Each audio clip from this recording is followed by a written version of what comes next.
de sus ingresos al pago de alquileres cuyos valores se vuelven prohibitivos. Aquí mismo en Neuquén, en el último año, el aumento ha sido un 65% en los alquileres. Pero la realidad es que el acceso a la vivienda como un derecho constitucional se encuentra impedido, y lo han mencionado también, por otro derecho constitucional, como es el derecho a la propiedad establecido en el artículo 17 de la Constitución Nacional. Y pese a que ambos derechos tienen raigambre constitucional, huelga decir que para el régimen social imperante y para los gobiernos, y aunque la Corte Suprema de Justicia de la Nación ya en el año 2004, a través del fallo Aquino y fallos posteriores, haya establecido que el sujeto de preferente tutela constitucional es el trabajador en toda la dimensión de su vida, bueno, la propiedad privada es lo que se impone finalmente sobre el derecho a la vivienda y tantos otros derechos. Ahora, bien, sobre ese aspecto de problema estructural, creo que podemos tener bastante acuerdo entre los distintos sectores, entre quienes hoy estamos inclusive invitados a este panel. Ahora, sobre lo que sin duda difieren las miradas es acerca de la violencia estatal en cuanto al tratamiento y la resolución del problema de la vivienda, resolución que ningún gobierno de esta parte ha otorgado. Y entonces, si nos adentramos ya en conceptos de violencia y derecho a la vivienda en clave de derecho a la ciudad, como también ya se ha mencionado anteriormente. Natalia, aprovecho para decirte que estamos pasando los 10 minutos, así que te quedarían 5. Vale. Gracias. Voy a tratar de resumir lo que me queda para decir lo central.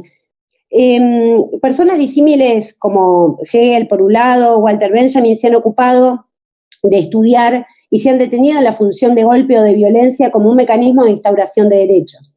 Desde el punto de vista de los intereses de la clase obrera y el pueblo pobre, que es la mirada en la cual quiero detenerme, la conquista de un derecho siempre implica lucha y establecimiento a partir de esa lucha de las condiciones, de la relación de fuerza para imponer las condiciones. La realidad de nuestra ciudad y en la mayoría de las ciudades es que se han construido mediante el levantamiento de asentamientos. Bueno, aquí en la ciudad de Neuquén hay 49 sin regularizar, asentamientos que luego se fueron transformando en barrios, y el hecho de que sean irregulares quiere decir que no tienen servicios ni tienen titularidad para cada uno de las personas que habitan en esos lugares.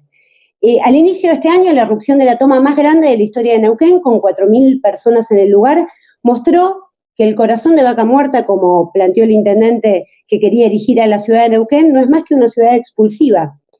Ciudad expulsiva como lo es la Ciudad Autónoma de Buenos Aires, como lo son tantas otras ciudades en el resto del país, porque es una política de Estado y de los gobiernos expulsar a las mayorías populares a las periferias o a las márgenes de la ciudad, en el mejor de los casos. Y esto lo vemos aquí en Casimiro, lo vemos en la segunda meseta de Centenario, lo podemos ver también hacia el alto de la ciudad de San Carlos de Bariloche, hacia el alto de la ciudad de San Martín de los Andes, es una constante. Y entonces en este punto nos preguntamos, ¿cuál es la violencia y de quién emana? Sin dudas, violencia, y tengo que decirlo en este punto de este panel, es que en este momento se estén preparando 4.000 efectivos policiales para dentro de 2 días volver a intentar un desalojo allí a las familias de Guernica, al mando de Sergio Berni, pero a las órdenes del gobierno de Kicillof, en pos de pedirle a esas familias sin techo que respeten la legalidad para obtener el derecho a la vivienda. Violencia es apropiarse, como lo escuchamos también aquí, durante 40 años serán de tierras, no para pequeñas viviendas, sino para mansiones de lujo, para piscinas, para canchas de golf, a cambio de abrir una calle que jamás debió ser cerrada porque el acceso a los ríos y lagos debe ser libre. Pero también violencia es que un gobierno presente este acuerdo como histórico a cambio de migajas y a cambio de entregar 8 hectáreas en las cuales se podría intentar empezar a resolver el problema del déficit habitacional. Y entonces, por un lado vemos el tratamiento a Rincón Club de Campo con un acuerdo histórico y por otro la criminalización a los sin tierra, la represión, el transitar la pandemia en estas condiciones.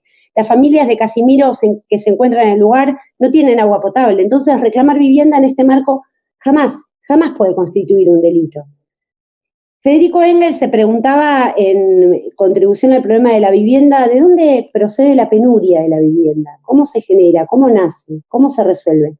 Y ante ello plantean algo que nos parece central porque tiene muchísima actualidad, que este drama es un producto necesario del régimen social burgués, que no podría existir sin penuria de la vivienda una sociedad en la cual la gran masa trabajadora no puede contar más que con un salario para vivir y para la reproducción de su especie. Una sociedad donde, producto del perfeccionamiento de la maquinaria, producto de las nuevas tecnologías, todo el tiempo son arrojados fuera de sus empleos una gran masa de trabajadores, y entonces en ese marco, expulsados de sus trabajos, expulsados de la vida y expulsados de la posibilidad de tener una vivienda, tienen que terminar en arrendamientos costosos, amontonándose en las ciudades, sí, a un ritmo inclusive muy superior al que lleva la construcción para ellos y para sus familias. Y esa sociedad, dice Engels, y en esa sociedad no es una cuestión de azar que ese sea el tratamiento, es una institución. La penuria de la vivienda es una institución necesaria que no puede desaparecer a menos que desaparezca el orden social que le dio origen, a menos que sea transformado de raíz ese orden social. Y entonces, para terminar, sí, ya me permito una cita que me parece importante justamente de esta obra, donde Engels habla acerca de la profundidad de lo que significa la penuria de la vivienda para la clase obrera, manifestando, muy cortito, todos esos focos de epidemia, esos agujeros y sótanos inmundos, en los cuales el modo de producción capitalista encierra a nuestros obreros noche tras noche, no son liquidados, sino simplemente desplazados. La misma necesidad económica que los hace nacer en un lugar los reproduce más allá. Y mientras existe el modo de producción capitalista, será absurdo querer resolver aisladamente la cuestión de la vivienda o cualquier otra cuestión social que afecte la suerte del obrero. La solución reside únicamente en la abolición del modo de producción capitalista, en la apropiación por la clase obrera misma de todos los medios de subsistencia y de trabajo. Por eso transformar este régimen de explotación para terminar con la penuria de la vivienda para las amplias mayorías populares, sin duda, es el norte. Pero en ese camino entendemos que hay peleas actuales, profundamente actuales y concretas para dar. Exigir un plan de obras públicas en todo el país, viviendas populares, expropiación de las viviendas ociosas y de lujos de las clases poseedoras. Pero para eso hay que dejar de pagar la deuda fraudulenta, crear impuestos a las grandes fortunas, establecer impuestos a la renta minera y petrolera, disponer de todos esos recursos en esta pelea por conceder verdaderamente el acceso a la vivienda. Muchísimas gracias, y para terminar quiero decir no al desalojo en Guernica, tierra para vivir. Gracias.